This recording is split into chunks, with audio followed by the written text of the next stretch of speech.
Selamat datang di video kali ini. Jadi di video kali ini kita akan bahas dua saham yang berkaitan dengan kelapa sawit, yaitu SIMP dan juga AALI.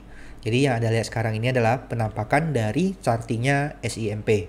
Harga SIMP sekarang berada di 480. Nah, seperti biasa kita akan tarik-tarik garis support dan resist, lalu kita lihat apakah saham ini masih layak dikoleksi atau enggak, lalu potensi keuntungan dari pergerakan saham dalam waktu dekat ini berapa. Jadi seperti biasa, Anda lihat ya, di sini ada candle hijau ya yang naiknya cukup tinggi. Anda lihat openingnya itu di 496. Jadi seharusnya kita ngambil openingnya di 496. Tapi berhubung ini mendekati angka psikologis 500, maka kita langsung tarik aja garis di angka 500. Habis itu kita lihat closingnya ini di 550 ya. Oke, jadi berhubung garis ini berada di atas angka 480, maka garis ini disebut garis resisten. Oke.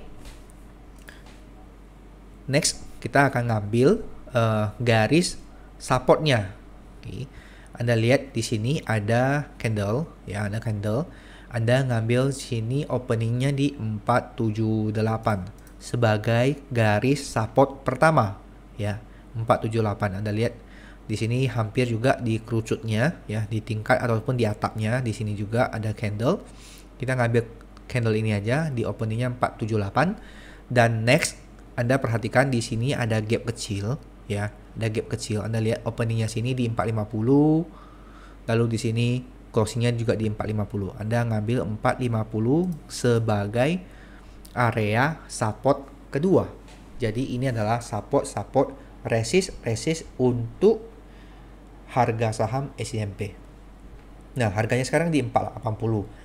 Kalau berdasarkan pengalamannya TTG, berdasarkan opininya TTG, pergerakan saham SIMP ya, dia punya potensi untuk naik ke area ya 540 sampai 550. Nah, kalau mengacu pada harga 480 naik ke area sini ya, ini ada persentase keuntungan sebesar 12% ya. 12%.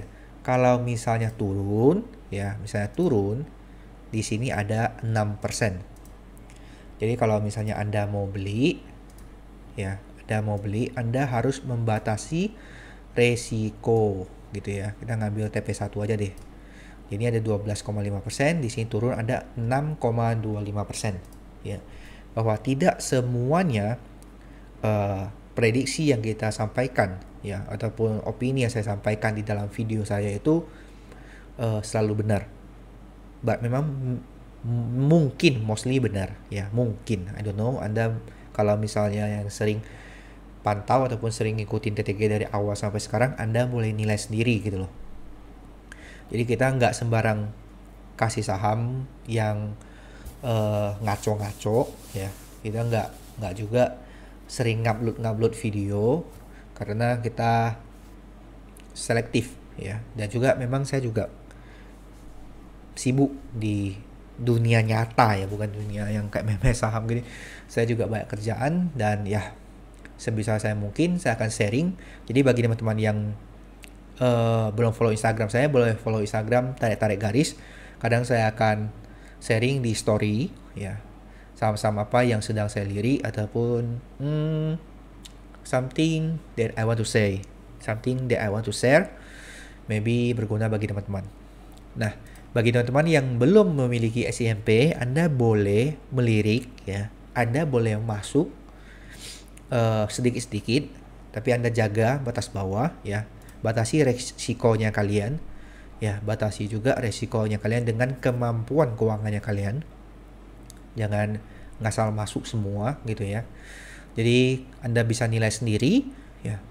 Kalau misalnya Anda merasa komoditasnya harga komoditas kelapa sawit lagi turun, saya boleh bilang bahwa Anda lihat harga komoditas kelapa sawit turun itu, dia turun dari harga tertinggi. Ya, di bulan Mei kemarin harga tertingginya bisa melonjak sampai Rp4.500 ya per ton.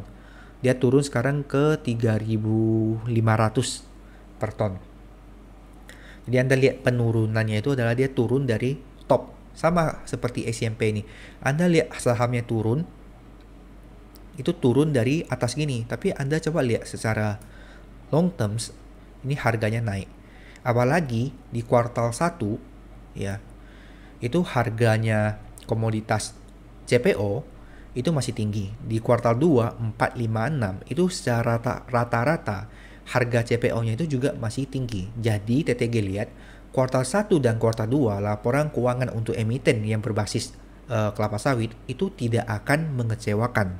Logikanya ya, kecuali memang kita harus lihat nanti laporan keuangannya itu bagus atau tidak. Secara logika itu akan jauh lebih stabil ataupun jauh lebih bagus dibanding ya mungkin waktu COVID tahun lalu ataupun dibanding kuartal 1 tahun ini.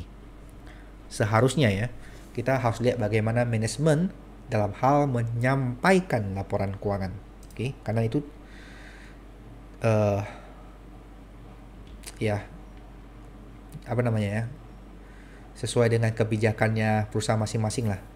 Ya kalau misalnya Anda sudah bergerak lama di bidang saham, Anda tahu lah maksudnya TTG itu apa gitu ya. Oke, jadi Anda sudah tahu untuk pergerakan sahamnya SCMP. Kalau mau masuk boleh silahkan Anda batasin ya risiko, Anda boleh masuk ya. Kalau bisa masuk di daerah sini ya, di area merah ini jauh lebih bagus. Kita bahas untuk saham kedua yaitu AALI. Jadi AALI ini TTG ada pegang ya AALI. Waktu itu saya ada bikin story di Instagram ya bahwa akan sangat bagus kalau misalnya kita bisa memiliki sahamnya AALI di antara 8.000 sampai 9.000 ya. Kalau misalnya kita bisa beli saham AALI di area 8.000 sampai 9.000 itu akan sangat fantastis. Karena nilai bukunya untuk AALI itu sekitar 10.000, 9.900 something ya. Waktu itu TTG kalau nggak salah ngomongnya di sini sih. Saya ngarapin dia turun, malah dia naik. Tapi puji Tuhan, dikasih kesempatan, hari ini dia berada di angka 8.400. Bayangin 8.400 ke book value-nya di angka 10.000, ini ada sekitar 19%, hampir 20%. Ya. Kalau tadi SCMP itu book value-nya kayaknya 900 ya. 800-900 lah. PBV-nya kayaknya cuma 0,5 sekian. Nah ini PBV-nya 0,8 sekian. Tapi Anda jangan hanya cuma lihat PBV ya. Anda juga harus lihat ROE-nya. Anda harus lihat laba perusahaan dalam beberapa waktu ataupun dalam beberapa tahun ini gitu. Apakah dia mencetak keuntungan atau dia rugi gitu ya. Jangan hanya main hajar aja lihat PBV di bawah 1 ataupun PBV di bawah 0,5 itu sahamnya bagus dan layak beli gitu. Enggak gitu juga gitu ya. Oke, seperti biasa kita tarik garis support dan garis resist. Anda lihat harganya itu sekarang di 8.400. Anda coba bisa lihat ke kiri ya, ke kiri. Anda lihat di sini ada penurunan ya, di sini ada candle penurunan yang sangat tajam. Anda ngambil openingnya ini di 9.500 ya. Di sini ada gap ya. Habis itu closingnya ini di 8.200. Anda lihat. Jadi ini adalah area resist, area support, ini area resist. Nah, area support selanjutnya di mana? Area support selanjutnya itu di sekitar sini. Ini closingnya di berapa? 7.700. Oke. Resistance untuk saham ini di angka 10.000 ya. Angka psikologis resistance keduanya. Jadi kalau misalnya Anda lihat ya, kalau misalnya Anda bisa, misalnya dikasih sama market, bisa beli di bawah, itu akan, jauh lebih manis lah nanti di akhirnya gitu ya. Jadi kalau misalnya Anda lihat, ini saya pun nggak tahu kenapa dibuang kayak gini, but whatever, dibuang ya kita kalau misalnya pas lagi punya dana nganggur, kita boleh pungut di bawah. Jadi kita nganalisa nggak hanya selalu dari sisi teknikal ya. Ingat bahwa 3 prinsip dari TTG itu adalah pertama, jangan sembarang beli saham. Ini yang pertama, jangan sembarang beli saham. Kedua, jangan beli saham pada saat harga saham lagi turun. Ketiga, jangan pernah beli saham, jangan pernah average down. Ya, ini harga lagi turun nih, kata TTG tak boleh beli. Ya, Anda lihat dia sekarang berada di area support 8.200. Ya, kalau misalnya dia berada di atas daerah support ini, Anda boleh beli. Ya, Anda harus tahu apa yang Anda beli. Pertama kan tadi bilang jangan sembarang beli saham. Ini PBV-nya hampir 10.000. Kalau misalnya kita dari sini ya 8.200 ke 10.000, ini 21%. Ya, Anda punya margin 21%. Anda harus membatasi kerugian Anda kalau misalnya IHSG lagi anjlok, ya, saham turun secara drastis, ya, Anda mau cut loss, it's okay Anda cut loss, nggak ada yang larang, ya.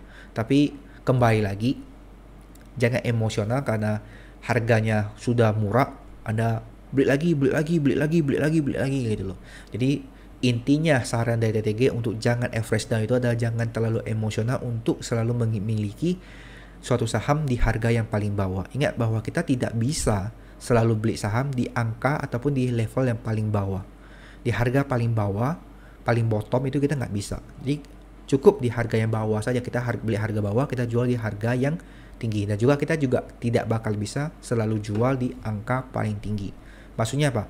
Kita nggak mungkin bisa beli sahamnya AALI itu di harga 4.150 di sini. 4.150. Kita nggak bakal tahu bahwa harga di sini low-nya itu 4.150. Kalau misalnya Anda bisa beli AALI di angka 6.000, ya sudah happy aja. Nggak usah menyesal ataupun kesel ataupun bad mood karena nggak bisa dapat di angka 4150. Dan juga kita tidak bakal bisa menjual harga AALI itu di angka 13.350 di angka sini. Kalau misalnya Anda bisa jual di angka 11.500, ya sudah jual aja. Nggak usah pedulin. Aduh, kesel kali aku tahu gitu aku jualnya di 13.350. Anda tidak bakal tahu. Ya, ini bakal jadi titik tertinggi di periode ini. Ya, tidak bakal. Jadi nggak usah terlalu emosional menanggapi bahwa Anda tidak bisa beli di bottom atau pas Anda beli harganya malah turun gitu loh. Jadi ingat bahwa, nah dilihat nih, ini kan harganya naik turun ya. Anda bisa beli di daerah sini ya sudah kan harganya kan naik gitu loh. Sama halnya Anda bisa beli di daerah sini, nggak usah harus tunggu dari sini ya walaupun nanti harganya turun di sini. Tapi kan yang kita lihat angkanya apa tuh yang kita lihat ke depannya harganya akan berbalik menguji area 9.500 dulu ya. Kenapa 9.500? Karena di sini ada gap. Ya, di sini ada gap. Biasanya dia akan menguji area-area gap. Percayalah itu sudah bukan mitos, itu sudah jadi kayak apa ya? Kewajiban lah ya. Kewajiban yang terjadi di pasar modal Indonesia. Kalau misalnya gap itu bakal diuji untuk kedua kalinya dan juga bakal tutup gap. Kebanyakan ya. Ya dalam kebanyakan kasus memang bakal begitu. Jadi ya kalau misalnya ada gap ya senang aja gitu. Jadi kalau misalnya Anda lihat seperti biasa kita coba tarik di sini Anda batasi stop loss. Ini targetnya Anda di 10.000. Oke. Jadi risk rewardnya 2,29. Ini turunnya ada 8,33%. Kalau naiknya ini ada 19%. Ini kalau misalnya Anda beli di angka 8.400 ya, di area 8.400. Jadi charting ini SIMP dan juga AALI akan TTG save, tidak akan TTG ubah.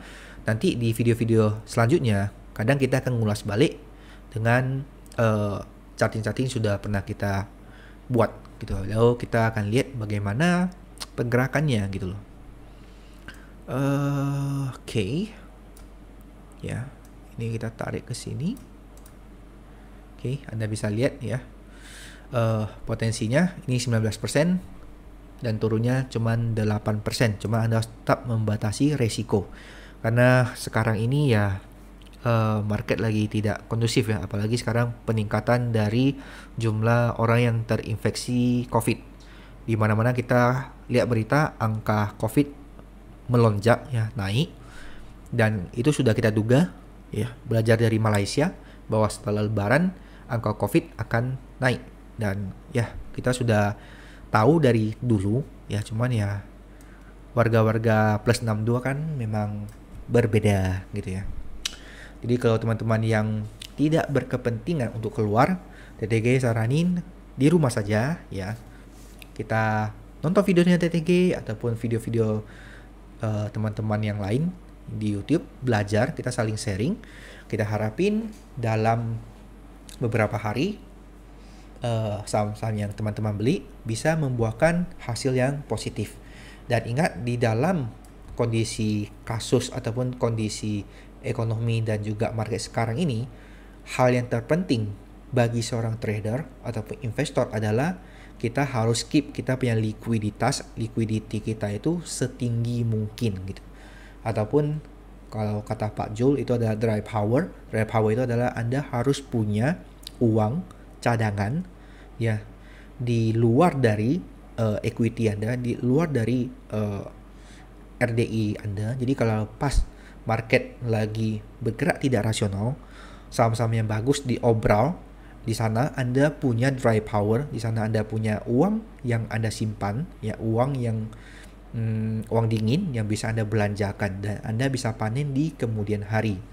Jadi sistemnya trading saham di Bursa Efek Indonesia itu sebenarnya gampang ya, cuman banyak orang yang tidak bisa mengkontrol dirinya sendiri gitu loh. Selalu banyak cari informasi ataupun banyak sekali melirik saham yang terlalu membuat dia bingung gitu loh. Bagi TTG itu adalah kita fokus aja pada beberapa saham, lalu kita perhatikan tingkah laku saham tersebut. Tingkah laku itu maksudnya pergerakan saham tersebut, lalu kita pelan-pelan pelajari ya. Habis itu kita masuk secara pelan-pelan. Kalau misalnya kita menilai sudah bagus, ya udah kita masuk aja gitu loh. Jadi kalau misalnya dalam kondisi market yang tidak bagus, ya mungkin TTG nggak ngambil long terms, mungkin TTG makin mainnya ya main copet-copetan saja, istilahnya dapat untung mungkin sedikit ataupun 10%, maybe 7%, 5% saya sudah cabut gitu loh.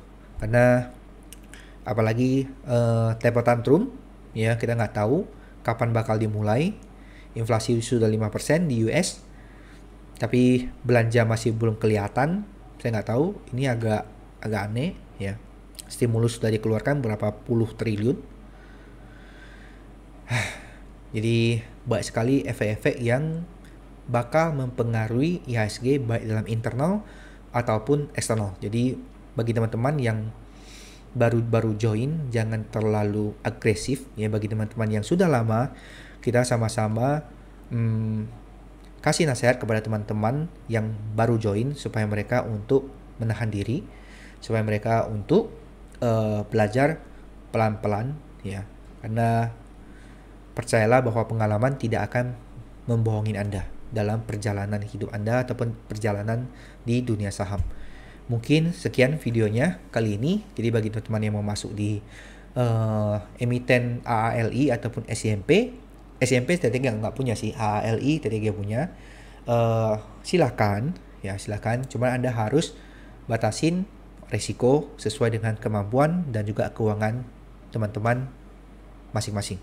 Mungkin sekian videonya kali ini, kita ketemu lagi di video saya selanjutnya. Terima kasih, bye bye.